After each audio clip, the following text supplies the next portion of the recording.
Trademark. Well, it turns out we're doing another episode of Barstools and Bandtalk. This fella over here, this fella here is over there, and this fella here is me. I'm Dave. I'm Sean. I'm glad you said you were Dave. I thought you were a relic for the Beachcomber, so I didn't want to make that mistake. I was trying to find the Beachcomber theme song the other day. I don't remember. Yeah, that would have been good. That would have been good. Yeah. Of course, YouTube would have shut me down, or Facebook. Who knows? Canadian classic. Should be there. Barstools and Bandtalk and Relic. And before we get this going, and it'll be a few days probably before this post, but our pledge to you, while all the stuff is going on, is we're going to be the positive place to be. Yep. We're going to have fun. We're going to support. We're going to just make sure that it's upbeat.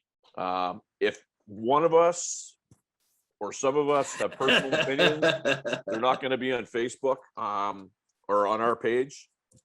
We just wanted a place where everybody's going to have some fun and be uplifted, especially during this season, right? Yeah. We understand what's going on better than anybody, but on our particular site, it doesn't make a lot of sense to just moan and groan and bitch and complain. We're going to keep it upbeat. That's how we roll. Without further ado, we have Eric Meloche here tonight from the band April, and this comes to us from Carl Anderson. Is that right? Carl Anderson is becoming. I tell you, just before we get Eric on, so I sent Carl a note and I said, look, Carl was in a couple of bands up there. I've known the guy for years. The stories I could tell that I won't. I just said, look, we want to feature some folks from up that neck of the woods because we've been asked if people down here want to know what the scene's like up there. Carl immediately sent me a girl by the name of Susie, who is a country artist who we're going to talk to. He sent me Daryl DeWolf from Killer Dwarfs, who he got his mug. And this gentleman, Eric Meloche. And he sent me a little teaser video. Good stuff. They're in a band called April, and it's pretty killer, and we're bringing them on right now. Yes, sir. That's how we roll.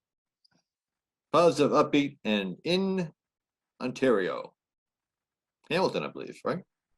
The Mecca of Hamilton, Ontario. The Mecca of Hamilton, Ontario. So, Eric, just before we get going, and obviously my friend and yours, Carl Anderson, connected us. I've known Carl for years. Give us a little bit of, and obviously before all this stuff happened and while it's been going on, what the scene is like there. I actually had an opportunity to play in Hamilton a bunch of times, but for our viewers, tell us what the scene was like and where you hope to get it again. Before it was lots of gigs, lots of bars around to play, bands every night of the week, jam nights, everything. Now it's different now. I'm finding a lot more artists are going more acoustic now. Yeah, okay. Not doing the full band, especially with the capacity. Let's say 50 people, and they have to be sitting. They're not coming out with full electric guitars, distortion, all that. They're kind of taking a step back a little bit. And we just had some regulations announced today where singing is bad, but you can have one performer on stage. So it's kind of like a very confusing message from the people that are making. Sean wants to be the drummer. He just wants it to be the drummer on stage. Well, no, I made a joke today that I'm going to start playing the spoons and using the kazoo, and then I won't sing, and then I beat all the rules, and I'll play all your favorites done to the right way. And perfect. Yeah, right. Yeah, so karaoke. Can you do karaoke then?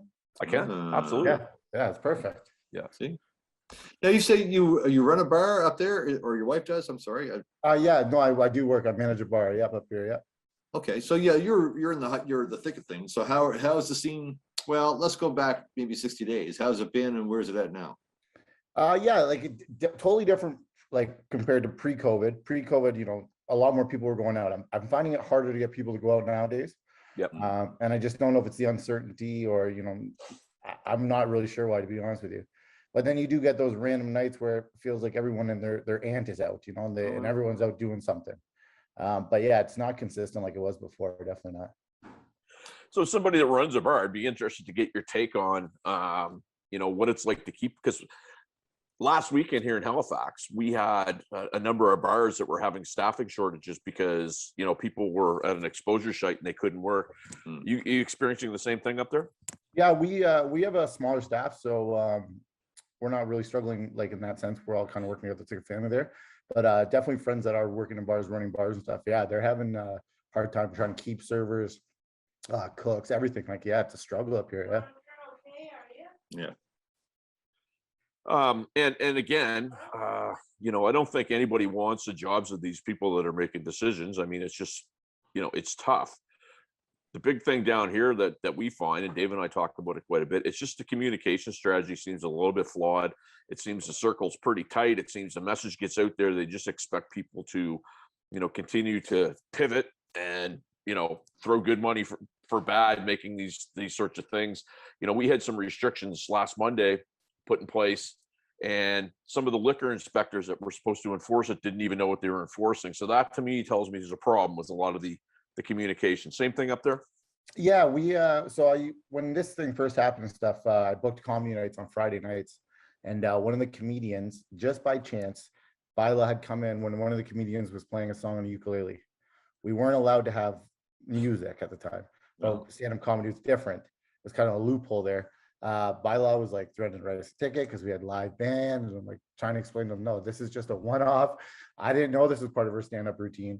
It's her with a ukulele on a microphone. It's not loud. People are still talking over her, but yeah, it was quite the experience trying to argue with these people. And then the one guy's partner is like, yeah, they're not breaking any rules. So I feel like for them as well, there's no set guideline, right? No one really actually knows.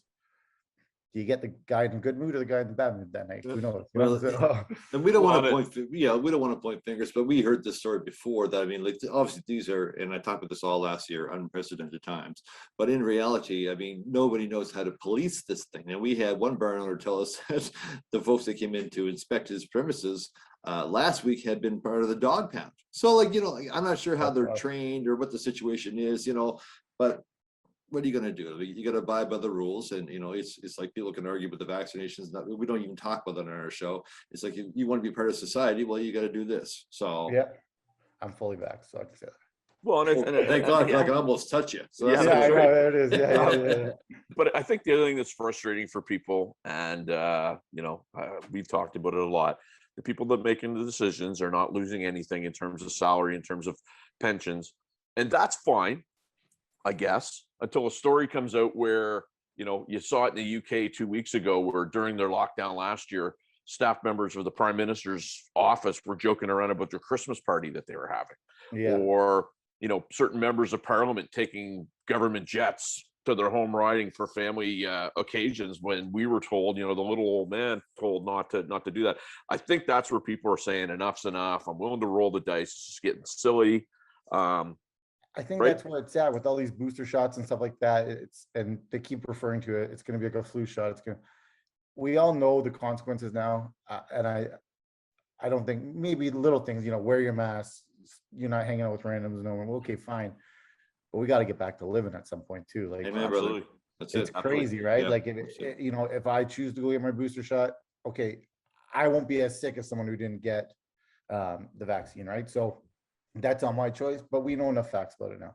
Yeah, that's true. There's tests out there that we can right. take now. You're right. And at the end of the day, it's kind of like they're talking about this strain on the healthcare system. Well, these three guys right here are part of the group that pays for the healthcare system. And if you're putting us out of work, and you're then, eventually who's paying for it, right? Exactly. Yeah. And I get it's a tough thing, but these are things that a lot of people, they get involved in the whole emotional aspect of it, and they don't do enough of the background. So didn't want to make this interview about that, Eric.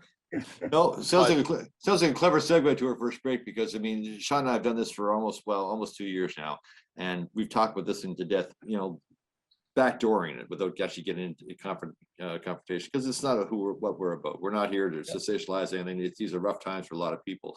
Our goal was to bring to light the live entertainment industry, and so that folks didn't forget about it, so that our children and our children's children still had an opportunity to have venues to go to and bands to see. So that's kind of what we started this whole thing for, and this is kind of why you're here tonight, because we want to hear about your band. So let's do this. We'll do our first break. We'll come back and we'll talk about April. Is that cool? Sounds good to me. All right, so here is our break, but we don't really go anywhere. So that's kind of our segue into the next part, where we talk with the band or whatever else you want to talk about. Yeah, it's true. I mean, we could talk about this all day long, but I mean, we know what it is, right? So, yeah, no, yeah, it's crazy, right? And yeah, there's no if you just do this, things will get better, because clearly with everyone getting or majority of people getting vaccinated, it didn't get better for us. So There's no path. No one knows where to go yet, right? So Yeah, All right. and the more you talk about it, more you sound like that guy, in his underwear handing out Bibles at Young and Dundas. You know what I mean? the YouTuber guy who just Yeah, exactly. But before we go, I got to show. Somebody sent me this. I don't know if you guys can see this or not. I'm a huge Dio fan. cool. Is it a Dio beer? It's not Dio beer. It's from Barrie, Ontario. Have you heard of Red Line Brew House out of Barrie? I have not. No, Didn't they make Rush? Rainbow in the Dark IPA. Oh wow, very cool. I thought that was cool. Anyway, very cool. All right, so here's what we're we're gonna do. back. We're gonna come back. Barstools Bandtalk.